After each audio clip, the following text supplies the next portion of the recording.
Plano mo bang bumili ng gaming laptop na hindi mabubutas ng bulsa mo? Or gusto mo nang palitan yung PC na gamit mo ngayon para makapagtrabaho ka at makalaro kung saan-saan? This is it! Sabihin na natin naglabas si Lenovo ng nakababatang kapatid ni Lenovo Legion, ang Lenovo Lock. Mas pinamurang gaming laptop na meron pa ring matinding performance both sa gaming at rendering. O tara, game! Pag-usapan na natin to kaya wag na natin patagalin pa. Let's do this!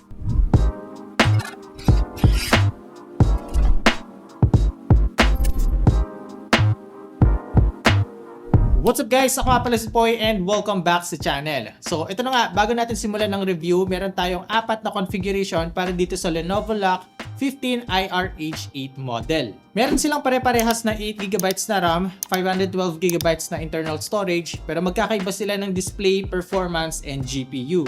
Ang presyo ng base model nito ay 64,995 pesos na may Intel Core i5 12th Gen processor paired with RTX 3050 na GPU. Itong unit naman na nasa akin ngayon ay meron siyang Intel Core i7 13th Gen processor na may RTX 4060 na GPU at ang presyo naman nito guys ay 93,995 pesos. Quick story bago natin pag-usapan yung design nitong Lenovo Lock 15 IRH8. Wait lang.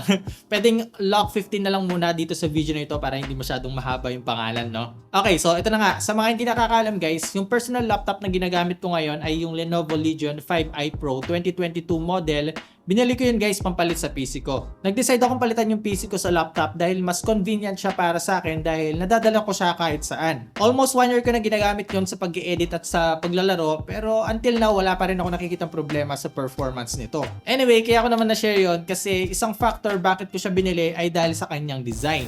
Almost identical siya dito sa Lenovo Lock 15 na may premium classy design, color gray na may matte finish body at ganito talaga yung hinahanap kong design pagdating sa gaming laptop. Yung bang pasok siya sa pang business or casual use. The construction is entirely plastic pero understandable naman since gusto nila maging affordable to. But it doesn't mean na hindi to matibay kasi nakapasa ito sa US Military Standard 810H durability test. May konting flex sa may bandang screen pero no creaking or cracking sounds no sa body. So solid build siya for me. Meron itong full-size backlit keyboard meaning meron itong function keys, arrow keys, at numpad. Spacious yung layout nito kaya madali lang naman din mag-type, tactile at maganda rin naman ang feedback nito kapag nagta-type. Malaki rin pala yung touchpad nito guys kaya kahit wala tayong gamit na mouse hindi tayo mahirapan mag-navigate dito. Pagdating naman sa sound system nito, meron tayong dalawang tig 2 watts tapos nakalagay siya sa bandang ilalim.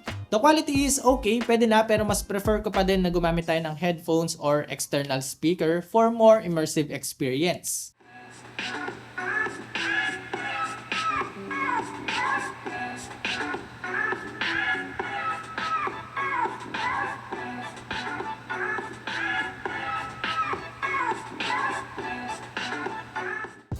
Para naman sa iOS nito, busog din hindi tayo tinipid. Sa likod, meron tayong dalawang USB-A 3.2 Gen 2, meron siyang Ethernet port, isang HDMI 2.1 at yung kanyang power port. Sa left side naman, meron itong USB-C 3.2 Gen 2 at headphone jack. Then sa right side naman, meron itong isang USB-A 3.2 Gen 1 at yung kanyang physical webcam e-shutter switch. Now, pagdating sa thermal solution nitong Lenovo Lock 15, meron itong 4 na heat pipes, dalawang high-speed cooling fans at large air intake and vents. Habang nag-game test at nagbe-benchmark sa laptop na to, medyo nag-init yung body nito lalo na sa bandang gitna ng keyboard at medyo rinig din talaga yung fan noise. Hindi naman siya disturbing pero sa super tahimik na lugar maririnig mo talaga siya.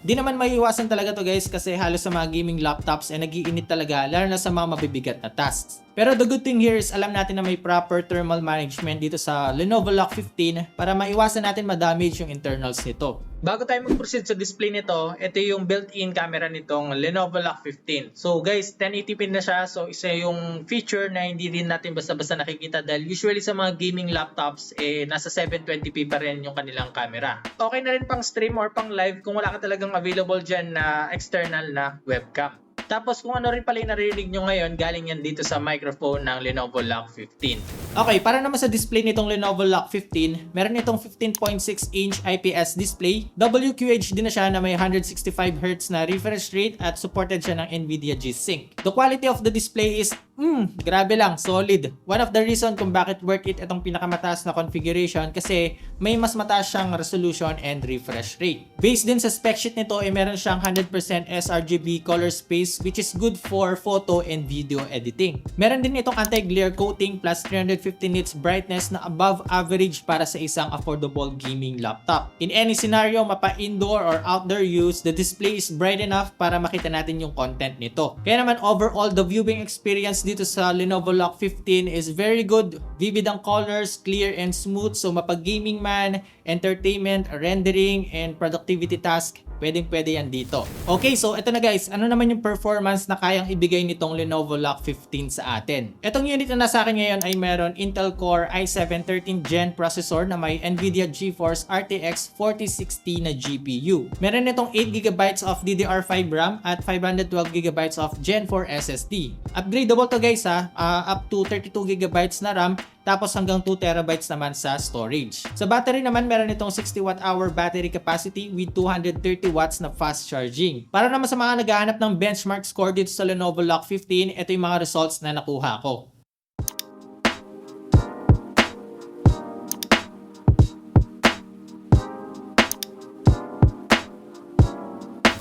Okay guys, pagdating sa gaming, ito yung mga nakuha kong performance at data habang nagtetest ng mga games. Unahin natin dito sa Spider-Man Miles Morales. Dito guys, wala akong nakitang problema sa kanya. Sobrang smooth. Nakaset yung graphic settings nito sa max, then naka-on yung ray tracing nito na nakaset din sa very high. Nakakakuha tayo dito ng 70 to 85 FPS and then sa CPU naman 82 to 90 degrees Celsius and then around 76 degrees Celsius naman sa GPU.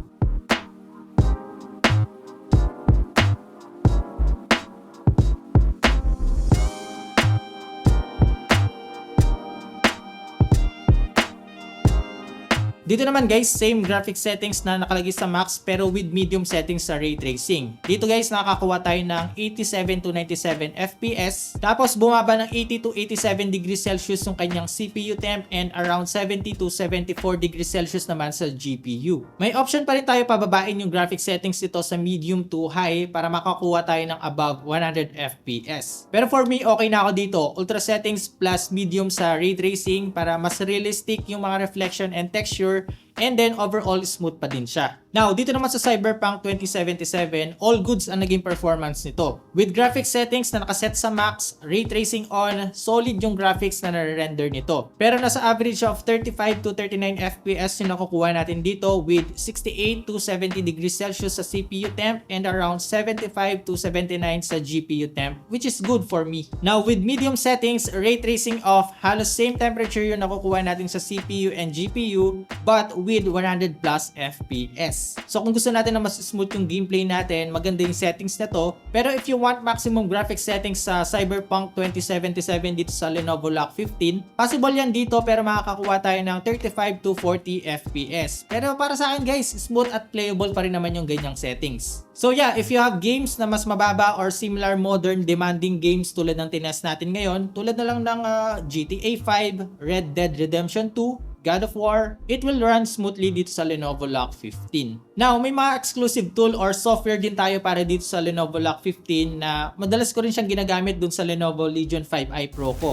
Ito yung tinatawag na Lenovo Vantage. Dito guys, lahat ng information and updates sa laptop makikita natin dito. Hardware and software status, system tools kung saan makikita natin dito yung mga kailangan pa nating i-update sa system. Meron siyang macro keys, battery management at marami pang iba. May tinatawag din itong Legion Edge sa loob ng Lenovo Vantage kung saan matutweak pa natin yung performance ng laptop depende sa activity na ginagawa natin. Pwede rin natin i-overclock yung GPU dito, itagal yung network boost at marami pang iba. Overall, very useful yung software na to na buti na lang dinagdag nila dito sa Lenovo Lock 15. And there you go guys, yun na pa yung yung review natin dito sa Lenovo Legion 15 IRH8. Kung nagbabalak kang bumili ng gaming laptop at may budget ka na dyan around 70 to 90,000 pesos, consider checking the Lenovo Legion 15. Lahat ng possible features na kailangan mo sa gaming, rendering needs, mapa entertainment, meron yan dito. Latest gen Intel processor, meron siyang powerful GPU, smooth and vibrant yung kanyang display. Pero guys, alam nyo ba na maliban sa pangmalakasang features nito, ang ganda rin ng after sales ng Lenovo. 3 years yung warranty policy nila, tapos kapag kailangan niyo ng support,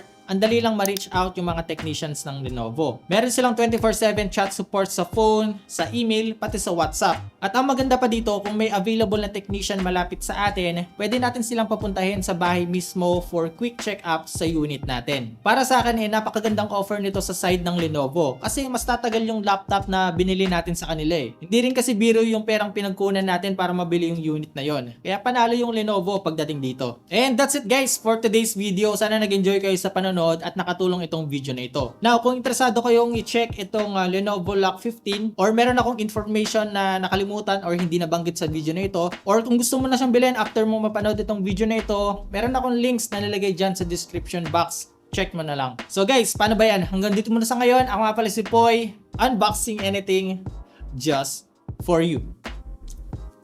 Nice. Alright. Laro muna ako.